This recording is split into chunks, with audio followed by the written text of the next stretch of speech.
Before I bought my first smoker, nobody told me how much waiting there'd be, or cleaning, or constantly checking the weather.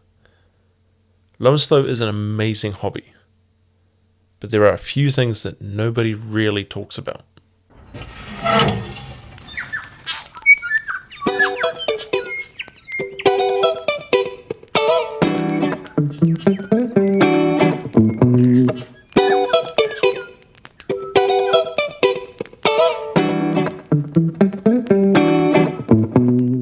Now, there are many things that people will not actually tell you when you start getting into low and slow smoking. There's some things that you maybe have to get out from the community, some advice that people maybe have to tell you that are already doing it themselves. But there are just some things that I think we need to touch base on. The waiting is obviously the first one.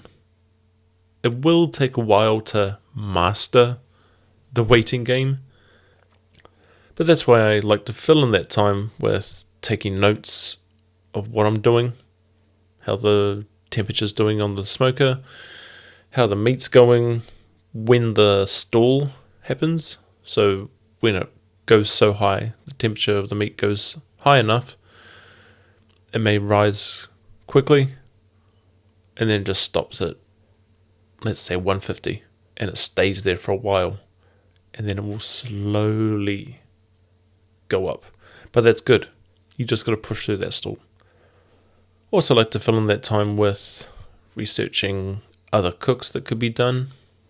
What other techniques are out there? Because you got the ribs 3-2-1 method. 3 hours smoking, 2 hours wrapped, 1 hour rest. But there's more than one way to skin a cat or smoke some ribs. So I like to look up different ways to do different meats, and then I'll have something else to do. I also like to go on YouTube and check out other creators, see what they're doing. Maybe that will inspire me to do something. Then again, you might have a kettle or a pellet grill, and you won't have to constantly watch the fire. But once you get the hang of things, it gets a lot easier. When I first started doing brisket, man, I was checking the temperature of the meat constantly, spritzing every half hour on the dot. But once I figured out how to do it, I don't even probe the meat anymore. As long as I've got the smoker at the right temp, meat goes on.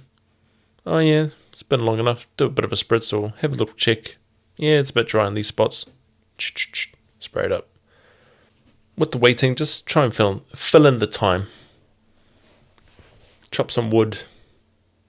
Stock up. Clean some things. Clean your grill. Clean other bits. That's the other thing as well, is cleaning. Like last weekend, I fully cleaned my smoker, which is another thing as well, is keeping things clean. Now, you don't have to go spraying bloody chemicals and stuff that you get from the supermarket or wherever. Just because they sell it doesn't mean you got to use it or that you have to use it. Bit of elbow grease, man. It's just like having a cast iron frying pan. You don't clean that with soap and water. Meant to be never, but sometimes it needs it. Soap and water on a cast iron pan is the same thing with a smoker. It doesn't need to be cleaned constantly, it just needs to be reseasoned. Which is another thing that no one really tells you about, is they tell you to season your smoker when you get it, which is good. Oil it up, bit of grapeseed oil, or any high smoke point oil. Season the inside, the grates, anything on the inside. And then what I like to do is rub a little bit on the lids on the outside, as well as the top and the sides of the cook chamber. Not so much the bottom, but the oil just helps get into all those little tiny holes of the metal, which there's always going to be. And it makes it look so much better as well. So you don't need to be scrubbing it, just reseason it like you would a cast iron pan. The grill grates will always need cleaning. After every smoke that I do, I just give it a bit of a scrub with a barbecue brush. Now, for the love of God, do not use barbecue brushes that have those little metal bristles, because that stuff can will scrape off the brush and could get into your meat, and then you swallow it and then it cuts you up from the inside out. So while we're on that subject, stay away from them. I've got one, I can't actually remember where I got it from, probably Mitre 10. It's like hard plastic bristles, just like a normal brush that you would get, but they're hard plastic, and you flip it over and there's like a razor, a bit of metal there to scrape off the real hard stuff. But at least that way, I'm not going to get little bits of metal in my meat. And of course, when you're burning wood and burning charcoal, got to clean out the ashtray. Not the ass. For me, it's easy. It all just comes out of the firebox, just pull it out. After every smoke, I like to just empty it out into a little metal bucket that I got from the warehouse, actually. Just make sure that it's cold and it's cooled down. There's no like hot embers in there. You don't want that shit. And you don't want carbon. Carbon's the other thing that gets on the inside of the firebox and the cook chamber on the inside lid. So it's always good to get that carbon off. You don't want that in your food. It's little black dust. Just general maintenance of your smoker, no matter what you got or how often you cook. Cleaning's the main thing. Maintaining it. Tighten a screw here and there. Nobody posts that on Insta. No one's going to put that on Instagram that, oh, I'm cleaning this or I'm doing that, and no one's going to tell you about this stuff. Well, actually I did. I put that on Instagram. But that was afterwards, after I'd cleaned everything. It was putting everything back into the smoker. Because it's not glamorous. This isn't the glamorous side of it. But nobody's going to tell you about it. Plus the cost. The cost is another thing. Charcoal, unless you have a pellet grill, charcoal will always be a constant cost with low and slow smoking. But it's always good to get them when they're on special. You wait. Mitre 10 usually has them on special from time to time. The big heat beads, the big massive bags, get them when they're on special and just stock up. Don't do what I do and buy charcoal when you need it. But hey, when they're on special and you can afford it, stock up. If you got the space, put it in the shed, keep it aside so you'll always have some. It's the same with wood. If you got some spare dosh, stock up on that. If you're lucky like myself and you come into possession of some lovely native wood, then put in the hard yards. That was tough, man. I got a whole lot of that Pūtakawa wood. Yeah, I had to go across town, pick it up, bring it home, heavy logs, cut it to the right size, split them, make a wood drying shed, and stash that all up. But the wood was free. The gas to get there, yeah, that might have been about $10. Then to make the shed, I just used pellets. Just wooden pellets that, you go down industrial side roads and things and they've got them on the road for people to take. Wooden pellets make great drying racks for wood. So I grabbed about 4 or 5 of those. Got a sheet of corrugated iron from the brother-in-law. Hey, he wasn't using it, so I put it to good use. I had to get another one. Wasn't wide enough. It was long enough, just wasn't wide enough. So I had to buy another $35 sheet of metal, a couple of screws that I already had. So all in all, only cost me $40 for everything. For a ton of wood. It's just going to take time to dry out. I mean, I can't even use it yet. Not for another year. Yet I still buy wood. I still go get my big bags of black wattle and European oak. Don't use European oak as much as I do black wattle. Black wattle gives it Lovely flavour. It's a lot stronger flavour, similar to what mesquite would do. But I like my strong smoke. I love it. But the Thor's hammer, I used oak and a bit of pahurikawa with some thinner bits that were already dry. So I'm like, yeah, I can use them. And that mixture of oak and just a bit of pahurikawa, beautiful. So I saved a bit of money there. You just got to think outside the box. Same with meat. Get meat when it's on special. If you've got a freezer, like a chest freezer or upright one, stash that thing up with meat. It doesn't make much difference in the taste. The Thor's hammer that I did, that was in the freezer for a while. Still came out perfect. Still tasted amazing. Just don't leave it in there for too long. Then your meat's going to get freezer burnt. Nobody wants that. But when it's on special, grab it. So that is another cost. The other one, I guess, would be time. Got to remember, your time is valuable as well. Just because it's free doesn't mean it's not valuable. That's still a cost at the end of the day. It's worth it. All things considered, the cost of everything, worth it? Hell yeah. But people should know it before getting into it, Plus the weather. Damn, man. The weather is always going to be an issue unless you can put your smoker in a big, massive shed and just do it from there, and it never has to bother you. Most of us backyard smokers always got to compete with the weather. Beautiful New Zealand weather that's constantly changing. Always checking the temperature, how hot it is. Is it going to rain today? How windy is it going to be? Where's the wind going to come in so I can face my smoker the other way? It was actually pretty good for me. I moved my smoker up into the carport, so didn't have to worry about rain. And because the floor is concrete, don't have to worry about the deck getting burnt anymore. Yeah, that was the other reason why I moved my smoker up there into the carport, was I had it under shelter on my deck, so I just had to worry about the wind.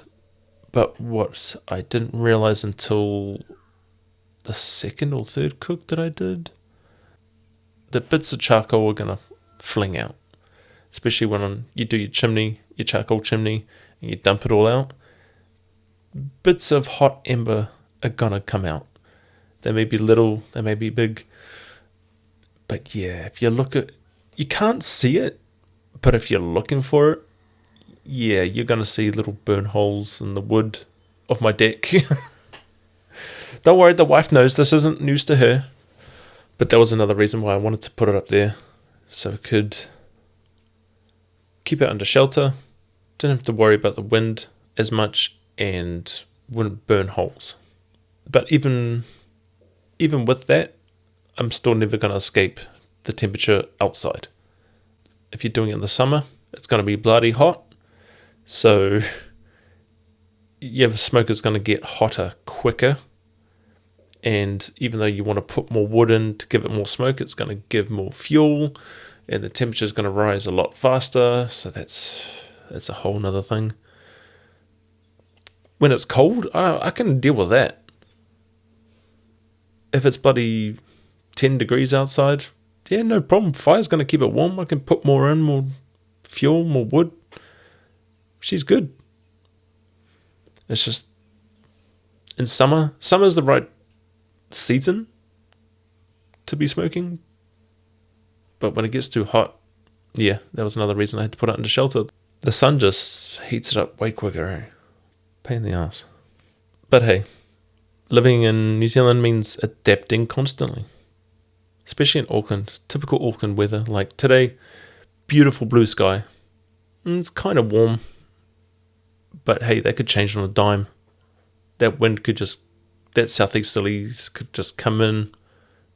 You never know. So just be prepared. That's all. Be prepared for failure as well. I know I go on about it, but that's what I wasn't really told when I started, was that I'm going to fail. And That's a big thing for me. I don't like failing. Bad cooks happen. Always will. I'll never stop, but as long as you learn from it, that's fine. Everyone has them. You get guys on Instagram, on these cooking shows and stuff. You think they haven't screwed up? You think they haven't you think they haven't overcooked a steak or anything like that? Of course they have. The way they got better was by practice. But that's how you improve. Like, if I was to say one thing, is that failure is the main thing that you got to tell, that people need to know about when they start doing low and slow. I guess it's one thing to know you're going to fail, but it's another thing to learn how to deal with the failure. I guess everyone's got their own way of dealing with it, but everyone does it, so don't let it discourage you from continuing. If you're just starting out and you screw up and you royally screw something up, don't let it get you down. If one day you discover that, you know what, I've done this for a while, I don't think it's for me, that's fine. But if you really do love doing this, just keep at it.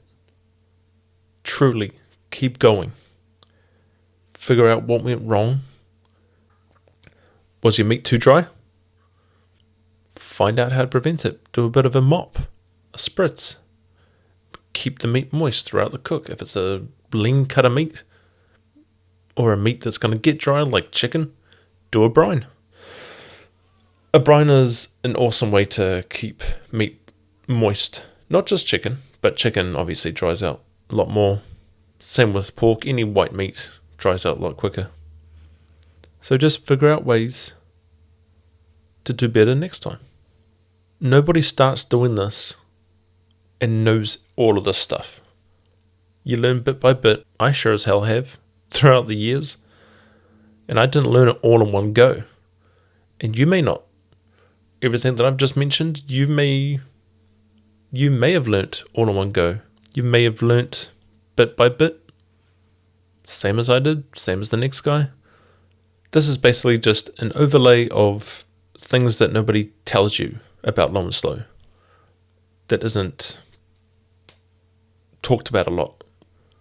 So hopefully this helps. You may have already learnt it, but it's always good to get out there. It may not be for everybody. Just because you like smoked meat, the taste of it, doesn't mean it's for you to actually do. A mate of mine wanted to learn how to do it, so I invited him around when I was doing a brisket, and started in the afternoon, early afternoon, and it got down to, I think we started at like 11 o'clock, 11 a.m, doing a brisket, and we didn't actually go to sleep until 8, 9 o'clock, which is given. I put my brisket on for about 8 to 10 hours on the smoker before it goes in the oven so that I can sleep. But he was already shattered. I'm like, why are you tired? I'm showing you everything. But what he learned from that is that an offset is not for him. Not that he can't do fire management. Yeah, he can do it. He can make a fire and knows everything about it. It just wasn't for him. He just didn't want it. And that's fine. And that is absolutely fine. So he went more towards the pellet grills. And that's more for him. Just because he's not managing the fire doesn't mean he's not working at it. He's still spritzing. He's still checking temperatures. He's still sitting out there watching it. So that's why I still got mad respect for him. Yeah, I wish he had got an offset just like me, so that we could, share stories and, help each other out a bit more. But I don't blame him. My neighbour, he's got a kettle. He doesn't do that much, so he's got a standard size kettle, and that's what he used. That's what suits him and his lifestyle with his family. So everyone's each to their own. I got no qualms against anybody using whatever they want to use. And that actually reminds me of somebody that messaged me on Instagram. My first smoker was a second-hand Weber kettle. I picked it up for $50 on Facebook Marketplace. I ruined heaps of food learning on it, but these days my favourite cook is pulled pork shoulder because it's forgiving and feeds a crowd. Love the podcast. Cheers for that, man. That was Joe from Christchurch. Reached down to the South Island. Sweet. I think a lot of us started with something secondhand or just cheap. It's funny how many people learn on a kettle before moving to dedicated smokers. That's like the gateway. Is it usually a Weber kettle, or you can get one from the warehouse. Doesn't matter. But that's like a gateway barbecue. Leads into what else you want to do. You may find that's not exactly for you anymore, and you want to try something different. But no, that was really cool. I'd like to hear what you guys are all doing. Somebody else hit me up and they heard the podcast, they discovered it, and that motivated them to drag out their smoker that they bought years ago and start smoking again. He did up some Wagyu beef ribs, my favourite. The barbecue community in New Zealand is alive and well. We're just really quiet about it. Well, not so quiet. It's very small. It's very niche. It's not out there like, rugby and all that kind of stuff. Everyone's into that. If you've been listening to the podcast, then you're part of it. You're involved in it. Just reach out. You'd be surprised how some workmates, some friends that are probably into it but never actually started, you talk to them about it, that motivates them, that motivates you, you start your own thing. And that's why we still love it. Despite all of this, despite all these things, we still keep coming back because we want to taste that magic flavor of low and slow. You can't get it anywhere else. It's kind of like primal, cooking with fire and wood and meat. It's going back to the old caveman days. You just would light up a fire and throw the meat on there. The smell of the smoke, the look of the fire, seeing that meat slowly cooking over time. That's why I keep coming back, is all those things that make it frustrating to do. There's so many more things that make it better. The product at the end is the reward. If someone asked me today whether they should get into low and slow, I'd tell them yes. Hell yes. Just know that it's not always going to be glamorous. There'll be long days. There'll be bad cooks. And plenty of learning.